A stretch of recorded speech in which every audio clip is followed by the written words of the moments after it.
بچا ہوا سالن، بچی ہوئی روٹی۔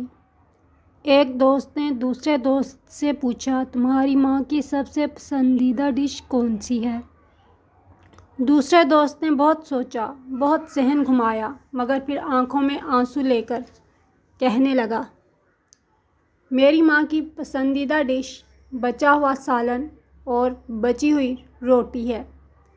دوست، جو کہ مغربی معاشرے میں پلا بڑھا تھا، پوچھنے لگا، وہ کیسے؟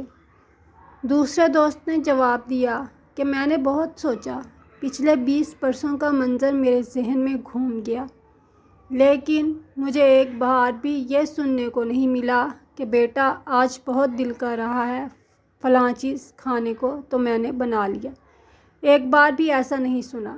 گزرے ہوئے 20 برسوں میں بس یہ آوازیں ہی سنائی دیں، بریانی بنائی ہے، میرے بیٹے کو پسند ہے، کڑھائی گوشت بنایا ہے، میری بیٹی کو پسند ہے، فلاں چیز بنائی ہے کہ میرے بھائی یا بہن کو پسند ہے، فلاں چیز بنائی ہے کہ میرے میاں جی کو پسند ہے۔ اور کبھی تو گھر کا ایک شخص کہے کہ مجھے آج چاول کھانے ہیں اور دوسرا کہے کہ نہیں، مجھے تو آج سبزی کھانی ہے، تو ماں نے دونوں کے لیے الگ الگ کھانے بنائے۔ آج جب تم نے یہ سوال پوچھا تو میں سوچنے لگا کہ پچھلے 20 برسوں میں ماں نے اپنے لیے کیا پکایا؟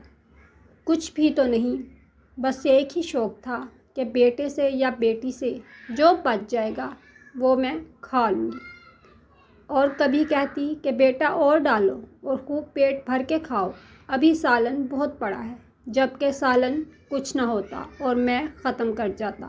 بعد میں پتہ چلتا کہ ماں آج بھوکی سو گئی۔ رب ارحمہما کما ربیانی